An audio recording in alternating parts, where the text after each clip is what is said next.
Hello. आज से हम लोग शुरू करते हैं हिस्ट्री की पूरी सीरीज के बारे में, जिसमें आज हमारी पहली क्लास होगी। आज हम देखेंगे प्रमुख सन, संवत एवं उनके प्रवर्तक। मीन्स आज जो हम फॉलो करते हैं, जैसे कि अगर हम किसी इतिहास के बारे में पता करेंगे तो उसके लिए क्या होगा, उसके लिए हमें पता करना होगा सन, कितने सन पहले क्या हुआ था, कौन सा संवत था और उनके प्रवर्तक कौन है। मीन्स जैसे अंग्रेज कितने सालों पहले आए थे, हड़प्पा सभ्यता कितने समय पहले की है। तो इन दोनों के बीच जो कंपेयर है उसको पता करने के लिए हमें संवत की जरूरत होती है, और संवत के साथ हमें लगभग उसका पता चलता है कि मीन्स वो कितने समय पुरानी है। लेकिन सन से सब समझ में आ जाता है कि कितने साल पहले की है। जैसे कि हम लोग बात करते हैं आज की डेट की, तो आज क्या डेट है? आज है 27/10 अक्टूबर 2020। 27 अक्टूबर 2020। तो जो ये सन है वो क्या है? ईसवी।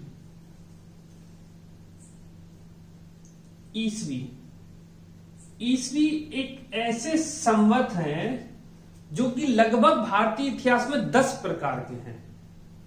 ईसवी संवतों में से है सन 2020। ईसवी का मीन्स क्या होता है? ईसा का जन्म। आज से लगभग 2020 साल पहले, 10 महीने पहले और 27 दिन पहले ईसा मसीह का जन्म हुआ था। तो हम कोई भी बात करते हैं तो ईसा के 2020 साल पहले। आपका जन्म कब हुआ? जैसे हम मान लेते हैं 20 साल पहले हुआ तो सन 2000।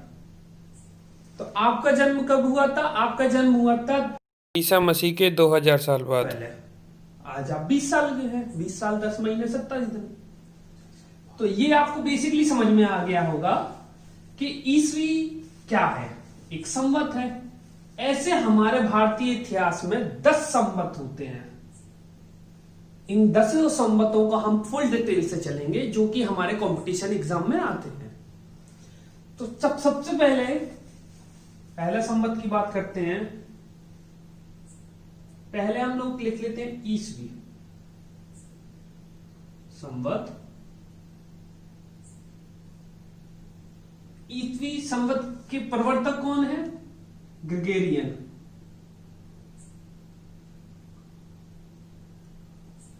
ग्रेगोरियन ने ईसवी संवत की स्थापना की थी। और ईसवी संवत किसके ऊपर इंडिकेट है? ईसा का जन्म। ईसा का जन्म। ईसा के जन्म के आधार पर ईसवी संवत को बनाया गया है। अब ईसा का जन्म कब हुआ था? 25 दिसंबर।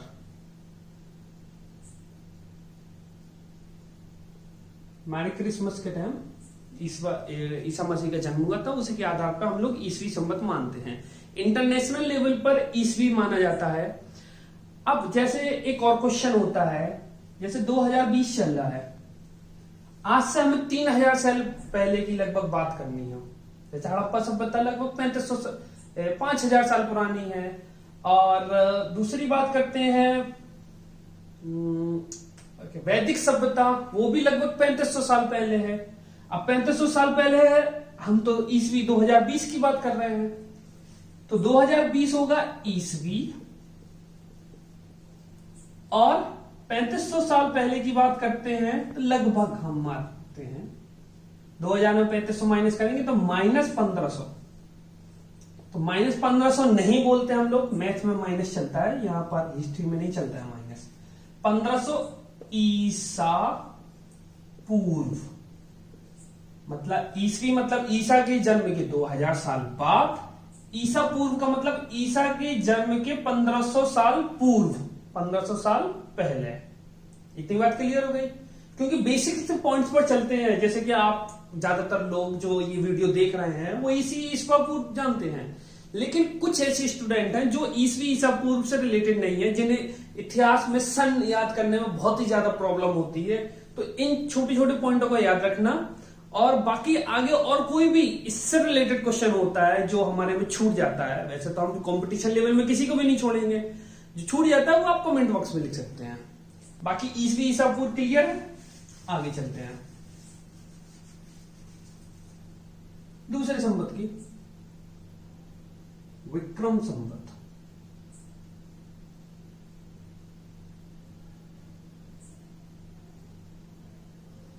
विक्रम संवत की स्थापना की मालवा नरेश विक्रमादित्य। ये कहां के? उज्जैन के।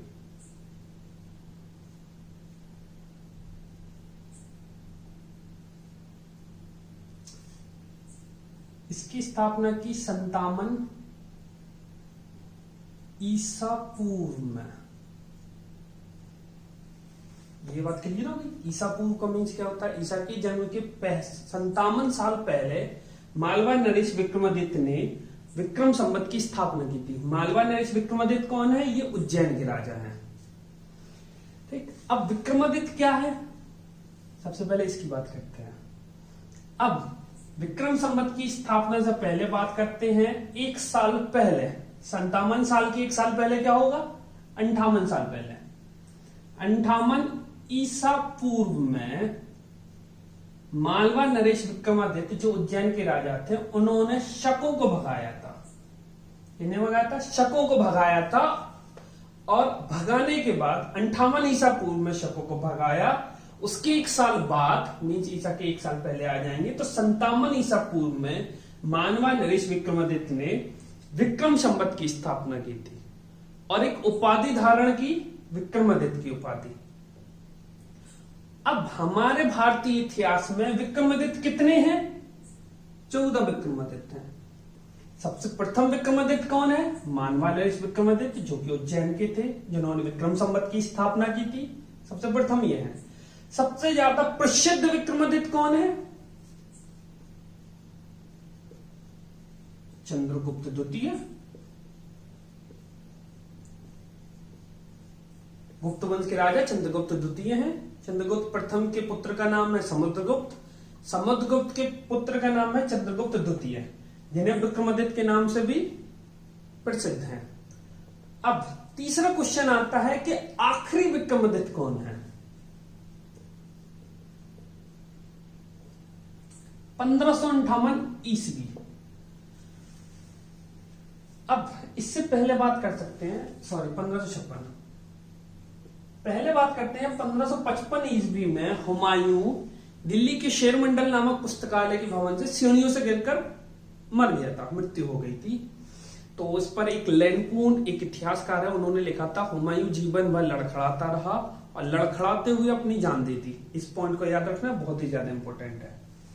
1500 ईस्वी में हुमायूं की मृत्यु हो गई। अकबर कहां थे? पाकिस्तान में। तो लाहौर से आगरा दिल्ली आने में लगभग 6 महीने का समय लगा अकबर को। तो जो 6 माह का समय पीरियड था, उस समय क्या हुआ? सल्तनत खाली थी, मुगल साम्राज्य में कोई राजा नहीं था। तो उस समय हेमू ने दिल्ली पर आक्रमण किया और गद्दी हासिल की, 6 महीने तक शासन किया। इतनी बात क्लियर हो गई। 1555 में हुमायूं की मृत्यु हुई, हेमू ने हमला किया और राजा बन गए, 6 महीने तक शासन किया। इसके बाद 1556 ईस्वी में अकबर ने हेमू पर हमला किया। किस नाम से प्रसिद्ध है?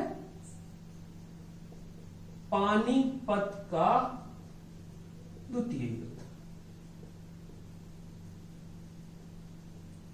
पानीपत के द्वितीय युद्ध के नाम से फेमस है। 1556 ईस्वी में अकबर ने हेमू को पराजित किया था और दोबारा दिल्ली सल्तनत हासिल कर ली थी। मुगल साम्राज्य का पतन होने से बच गए और ये लोग दोबारा स्थापित हो गए। तो हेमू जोन थे, जिन्होंने 6 महीने तक शासन किया था, इन्होंने भी विक्रमादित्य की उपाधि धारण की थी। ठीक? तो विक्रमादित्य पहले कौन है? मालवा नरेश, उज्जैन के राजा थे। सबसे ज्यादा प्रसिद्ध कौन है? चंद्रगुप्त द्वितीय, गुप्त वंश के राजा थे। सबसे आखिरी विक्रमादित्य कौन है? हेमू, जो मुगल साम्राज्य में एकमात्र हिंदू राजा। इतना क्लियर है?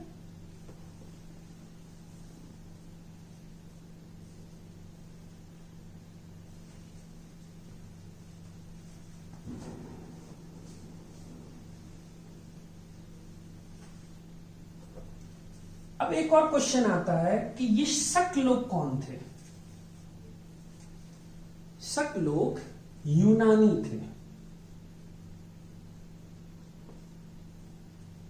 यूनानी 4 आए थे भारत में। सबसे पहले कौन आए थे, क्रम से बात करेंगे, इंडो ग्रीक, दूसरे शक, तीसरे पहला, चौथे कुषाण। तो बहुत ही ज्यादा इंपॉर्टेंट है, सिर्फ उन्हीं पर डिस्कस कर रहे हैं, नहीं तो ये संवत चल रहा है अभी हमारे साथ। ठीक, यूनानी 4 थे, इंडो ग्रीक आए, शक आए, पहला आए, कुषाण आए। तो इन 4 में से शक को भगाकर मानवा लड़े जो कि उज्जैन के राजा थे, 57 ईसा पूर्व में नए संवत विक्रम संवत की स्थापना की थी। इतना क्लियर हो गया विक्रम संवत की स्थापना का पूरा हिस्सा।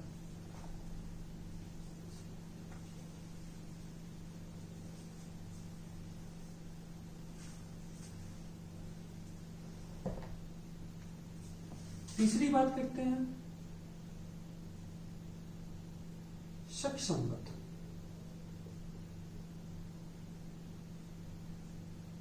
शक संवत की स्थापना की थी कनिष्क ने। अब कनिष्क कौन है, कुषाण वंश का शासक।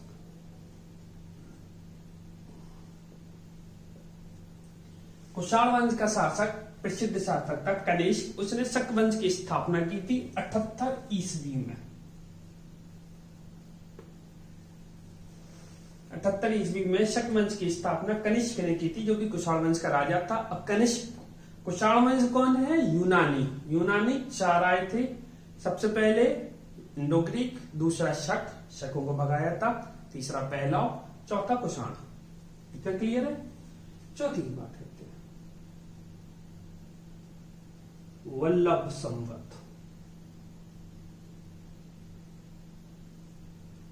वल्लभ संवत की स्थापना की थी वल्लभी ने।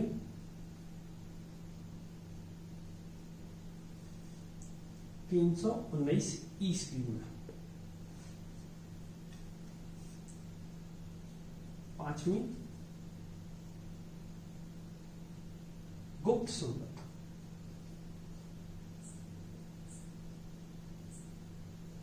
गुप्त संवत की स्थापना की थी चंद्रगुप्त प्रथम ने।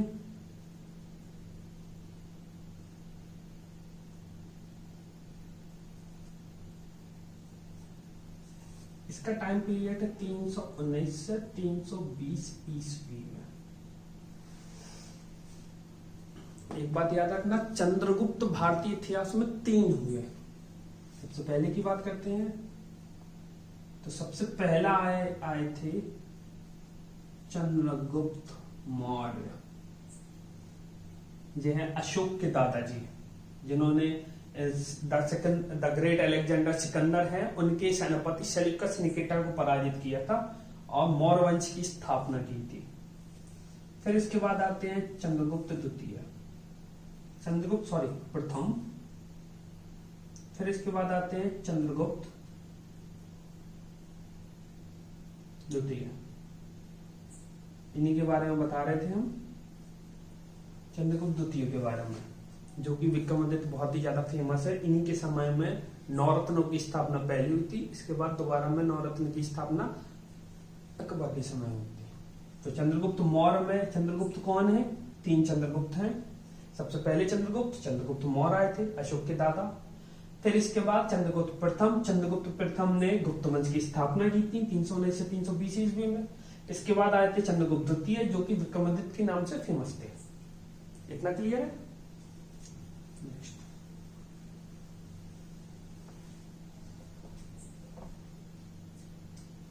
छठवें पॉइंट की बात करते हैं वर्धन संवत। वर्धन संवत की स्थापना की थी हर्षवर्धन ने।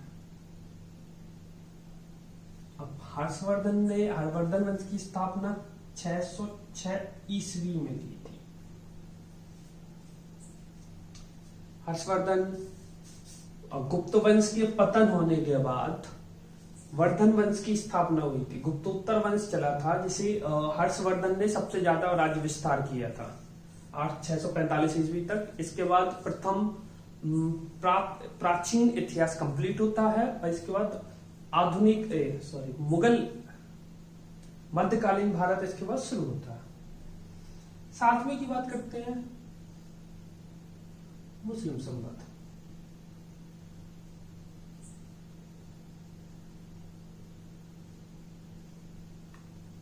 मुस्लिम संवत की स्थापना सभी लोग जानते होंगे, हजरत मोहम्मद साहब। कब की थी? 24 सितंबर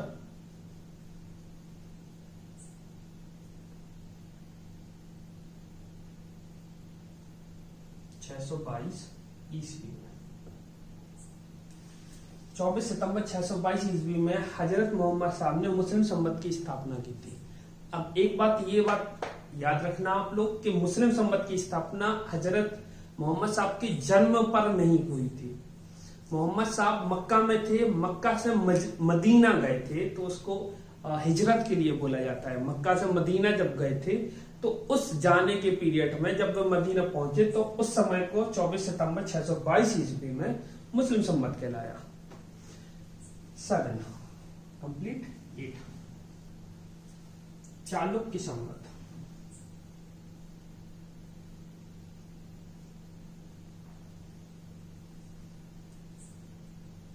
चालुक्य संवत की स्थापना की थी विक्रमादित्य षष्ठ ने।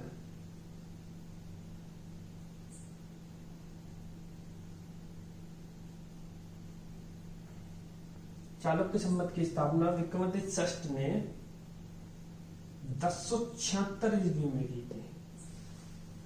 अब चालुक्य संवत के बारे में याद रखिए विक्रमादित्य। अब ये याद रखना, विक्रमादित्य प्रथम अलग है, विक्रमादित्य षष्ठ 6वें नंबर के अलग है, चंद्रगुप्त द्वितीय अलग है, हेमू अलग है। विक्रमादित्य के बारे में क्लियर है। 9 में आते हैं सेन संवत।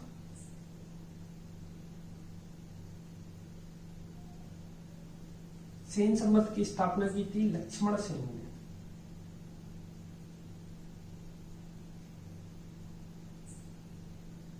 लक्ष्मण सेन ने 1119 ईस्वी में सेन संवत की स्थापना की। आखिरी आते हैं इलाही संवत।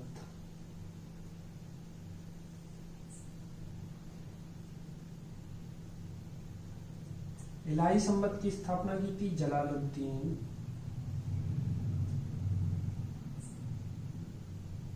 मोहम्मद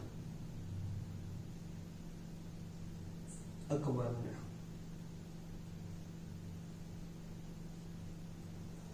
इलाही संवत की स्थापना हुई थी 1582 ईस्वी में। अब इलाही संवत के बारे में सुन लीजिए किस्सा क्या है। 1581 ईस्वी में अकबर ने एक नया धर्म बनाया था जिसका नाम है दीन ए इलाही। दीन ए इलाही। एक बात और है जो कि कंपटीशन एग्जाम में बहुत ज्यादा आता है, वो है कि अकबर नामा पुस्तक जो है, अकबर नामा जो पुस्तक है उसमें दीन ए इलाही को क्या कहा गया है। तो अकबरनामा की पुस्तक में दीन ए इलाही को तौहीद ए इलाही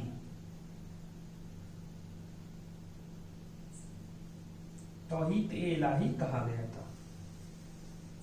तो 1581 ईस्वी में अकबर ने दीन ए इलाही नाम का एक धर्म चलाया था जिसमें बोला गया सभी धर्म समान है और सभी धर्मों के कुछ अच्छे अच्छे पॉइंट लेकर उन्होंने एक नए धर्म की स्थापना की थी जिसे बोलते हैं दीन ए इलाही।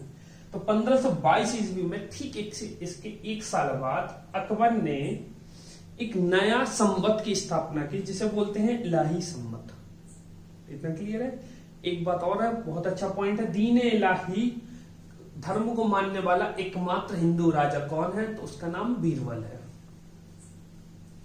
इसी के साथ हमारे 10 संवत की स्थापना कब हुई थी, किसने की थी और कौन कौन से संवत हैं। आई होप आप लोगों को सारे संवत की स्थापना के बारे में डिटेल से पता चल गया होगा। अगर इससे रिलेटेड कोई भी ऐसा क्वेश्चन है जो कि छूट गया हो, आप कमेंट बॉक्स में लिख सकते हैं, या फिर जो भी आपको पॉइंट समझ में नहीं आया हो तो उसके बारे में डिटेल में लिख दीजिए, हम उसको एक्सप्लेन कर देंगे। तो इसी के साथ हम आपसे मिलते हैं नेक्स्ट वीडियो में। आज के लिए इतने ही। Class dismissed.